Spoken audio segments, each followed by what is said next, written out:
আসসালামু আলাইকুম। আমি আজকে তৈরি করে দেখাবো চাপটি। খুব অল্প সময়ে তৈরি করা যায়। তো আর এই চাপটির জন্য আমাদের কি কি লাগবে তা দেখিয়ে দিচ্ছি। এখানে আমি নিয়েছি সিদ্ধ চাল, নিয়েছি 1 কাপ। আর এই সিদ্ধ চালটাকে 2 ঘন্টার জন্য ভিজিয়ে রাখবো। আর 2 ঘন্টা পর চালগুলোকে পানি ঝরিয়ে নিয়েছি। নিয়ে এখন আমি একটা ব্লেন্ডারে ব্লেন্ড করে নিব। আপনারা চাইলে চালের গুঁড়োও দিতে পারবেন, তবে সেই ক্ষেত্রে মচমচে কম হয়। এখন সামান্য পানি দিয়ে ব্লেন্ড করে নিব।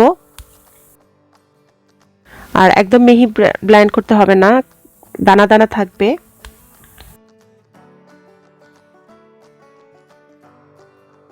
পেঁয়াজ কুচি করা নিয়েছি 1টি। কাঁচামরিচ নিয়েছি 5-6টি। তো আপনারা আপনাদের ঝালের স্বাদ অনুযায়ী কম বা বেশি করতে পারবেন। নিয়েছি ধনেপাতা কুচি, স্বাদ অনুযায়ী লবণ লাগবে। এখন পেঁয়াজের সাথে লবণ দিয়ে একটু মেখে নিব।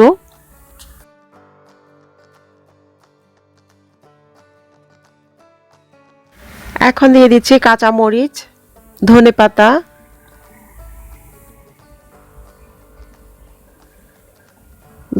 দিয়েও হাত দিয়ে একটু মিশিয়ে নিচ্ছি।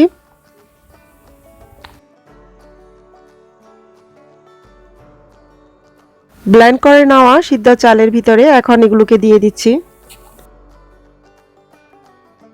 ব্যাটারটা এখন একটু ঘন আছে, সেজন্য সামান্য পানি দিয়ে আর একটু পাতলা করে নিচ্ছি।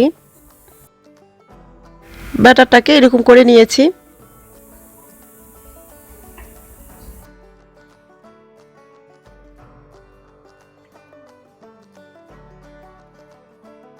আমি এখানে চাপটি পিঠা বানানোর জন্য একটা তাওয়া নিয়েছি। তো এতে দিয়ে দিচ্ছি। এখন দিয়ে চামচের সাহায্যে যতটা সম্ভব পাতলা করতে হবে।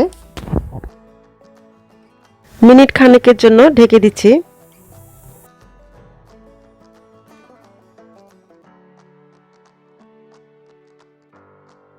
পিঠাটা হয়ে গেলে এখন তুলে নিচ্ছি।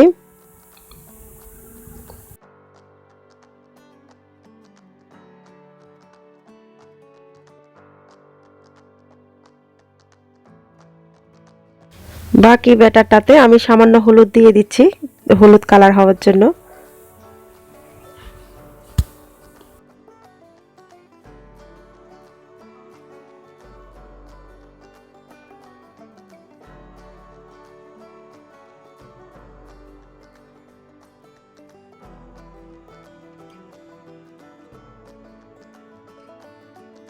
এখন হলুদ ব্যাটারটা দিয়ে দিচ্ছি তাওয়াতে।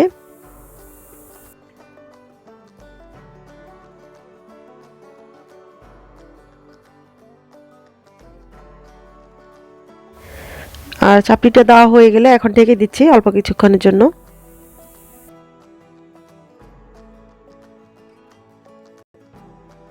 এই চাপটিটাকেও ভালো করে মচমচে হয়ে নিচের পাশটা যখন হয়ে আসবে তখন তুলে নিব।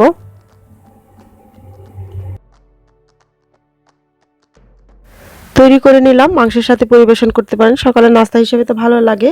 তো আশা রাখছি ভালো লাগবে। আবারও আপনাদের পছন্দের কোনো রেসিপি নিয়ে হাজির হয়ে যাব। সবাই ভালো থাকুন। আল্লাহ হাফেজ।